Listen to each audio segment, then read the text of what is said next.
When we first explore the suppressed yet very real secret passageways littering the Sphinx base and structure, we were confronted with compelling evidence to suggest another Sphinx existed on the other side of the African continent in Zinder.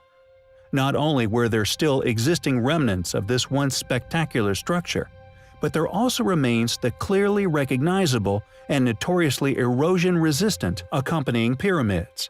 However, what some may find astonishing is that exactly 6,000 kilometers to the east, in a place known as Baluchistan, Pakistan, another Sphinx can also be found, clearly of a similar antiquity. Supporting the suspicion claimed many times on our channel that a civilization which far preceded the ancient Egyptians actually built these amazing pyramids. Known as the Sphinx of Baluchistan, many funded academics have strongly denied the possibility of this familiar-looking formation being of man-made origin, and many attempt to claim that its familiar shape, along with the surrounding environment's artificial appearance, is mere coincidental, and that the entire area is just a natural formation. These conclusions, made with no official archaeological investigations ever being undertaken at the site. Thankfully, however, an equal number of individuals who have actually visited this site, most self-funded, have actually concluded the complete opposite. Graham Hancock being but one individual who has concluded that the site is indeed a very ancient Sphinx, quite possibly dating back to the last precession of Leo, some 12,500 years ago. As Graham's website put it, quote, "The Sphinx appears to be decked up in a headdress that closely resembles the Nemes headdress of the Egyptian pharaoh. The Nemes headdress is a striped headcloth that covers the crown and the back of the head. It has two large conspicuous flaps which hang down behind the ears and in front of the shoulders. The Sphinx has horizontal groove across its forehead, which corresponds to the pharaonic headband that holds the Nemes headdress in place. One can easily make out the contours of the reclining forelegs of the Sphinx, which terminate in very well-defined paws. It is difficult to see how nature could have carved out a statue that resembles a well-known mythological animal to such an astonishingly accurate degree." End quote.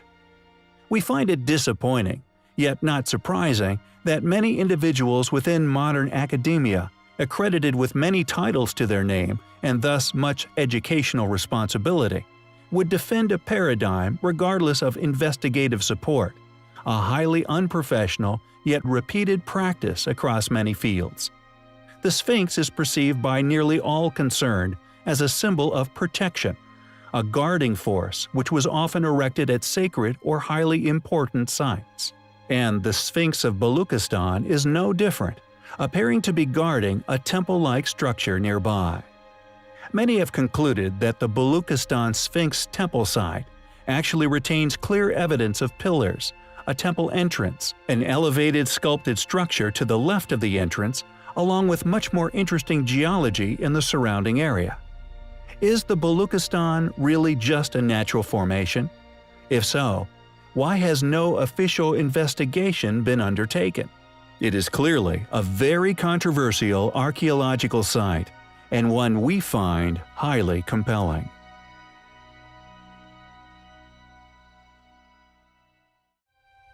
Although certain ancient monuments and megaliths within Britain have gained quite a firm footing upon the world stage in regards to historical enigmas, many more are overlooked, generally in favor of these familiar friends.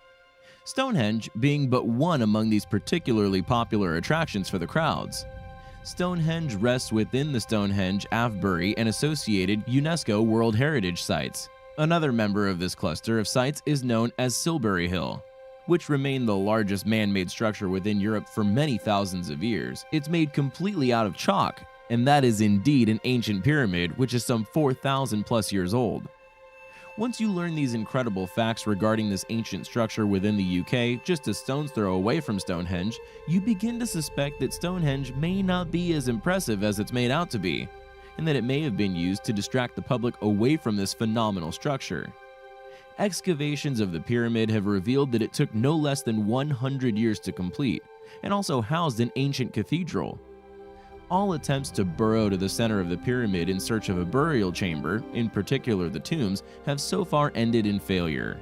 Like many other ancient sites across the world, we have little to no idea as to who the constructors of the pyramid were, its purpose, or indeed why they chose to construct it out of chalk. A new book published by English Heritage attempts to suggest that the 120-foot-tall pyramid was not in fact built to a grand blueprint, but was assembled by at least 3 generations of supposed Bronze Age Britons between 2400 and 2300 BC with the use of primitive tools. An explanation we found severely lacking in any real explanatory substance. Dr. Jim Leary, English Heritage archaeologist, has attempted to say that the creators were building the mound as part of a continuous storytelling ritual, and that the final shape of the mound was probably unimportant. He argues that the familiar outline of stepped sides and the flat top visible today is largely the result of Anglo-Saxons and later alterations. With the overwhelming amount of pyramidal structures dotting the earth from around the same era, we found this explanation verged on ignorance. Were the builders of this grand ancient structure the same culprits who constructed the pyramids of Giza? Did they use chalk due to its abundance within the local area? And if so, why choose the center of Wiltshire in the UK to construct it? Is Stonehenge connected in some way to this enormous structure? Many questions are left unanswered because it seems certain schools of thought lack the capacity to entertain them as possibilities. If we were able to approach such topics with a free range of thought, perhaps we would realize so much more about our very old home and our very distant ancestors. Thanks for watching, guys, and until next time, take care. Scattered over 700,000 square kilometers of glistening southern Pacific Ocean, 176 small tropical islands, which make up what is known as Tonga.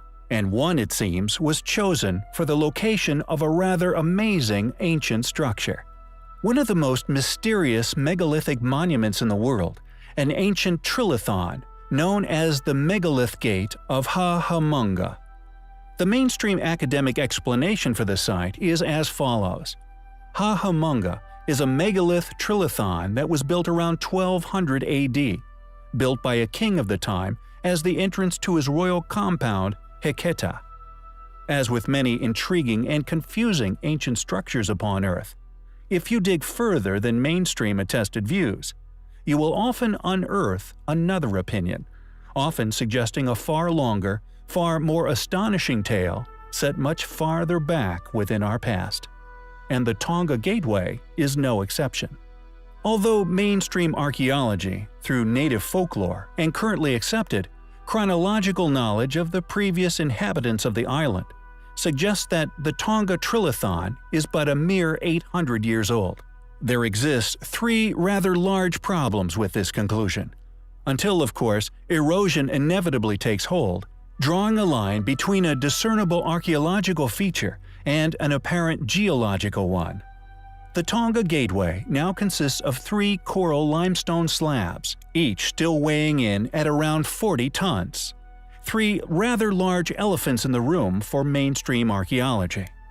Like with all other trilithons dotted around the world, the documented primitive capabilities during modern historical timelines will continue to demonstrate a lack of credibility to the school-taught fanciful tales given for their construction. On the contrary, these sites indicate a once far more capable civilization left somewhere within Earth's very distant past. For example, there are many legends linking the Hahamunga Gateway to Maui. As William Corliss astutely put it, Maui is but a label, slapped upon everything found within the South Pacific which cannot be explained." End quote. Additionally, to disassemble the phony public narrative further, Corliss's own research, other explorers of the island, along with Eric von Daniken's compelling and comprehensive studies of the island, found that islanders, although willing to tell tall tales to tourists, lacked any reasonable replication skills at a later date. Put simply, they were lying. Indeed, although they spoke of a king some 800 years ago, the massive stones, being a gateway to his Heketa, after extensive exploration of the island by many people, especially behind the gateway, which the entire site is seemingly focused in on, no trace of a Heketa has ever been found. Some specialists who have studied the erosion patterns upon the coral stones have come forward with claims that the Tonga site is a ruin far older than currently thought, and that although the stones are rough in appearance today, they were much larger and also smoothly cut into squares using an unknown, ancient technology. This, some claim, may have happened as far back as 10, maybe even 100,000 years ago. Was the Hahamunga Gateway some form of ancient stargate? Why place it exactly where it is? Why build it exactly how it was built? Who would go through such effort of transporting many 40-ton blocks of coral to this small island, then somehow constructing this once enormous and mysterious structure aligned as a gateway that led to nowhere? Or did it? How does an illusion work? Have you ever contemplated the implications of this rather peculiar of experiences? There is a number of philosophers, scientists, and many other individuals from many different fields of study who have, through their long and successful careers, come to the conclusion that we, as a species, see but a mere fragment of the true reality which surrounds us, ultimately realizing that reality is nothing but a mere illusion created by our brains in their limited attempts to understand the elaborately existing universe around us. A visual illusion, one such as this, is created by our confusion of reality and perception. Although our brains can recognize that the colors are indeed the same, because one is in shade, our perception will assume that the other must be a lighter color. This regardless of the reality which we are confronted with. An illusion such as this proves that our perceptions are crucial in our understanding of the universe around us. We continue through our development as a species and our understanding of the universe around us, yet we are merely translating a reality from a universe we are never able to truly appreciate in our current form.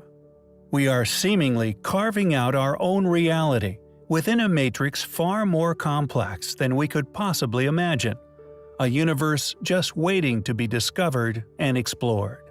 As understandings develop concerning our translation of reality, we become more and more aware of this fact, and the possibility that the universe was indeed intelligently designed, and quite possibly a simulation built to provide an unlimited number of perceptions for an unlimited possibility of realities. Quote, "Many works of science fiction, as well as some forecasts by serious technologists and futurologists, predict that enormous amounts of computing power will be available in the future.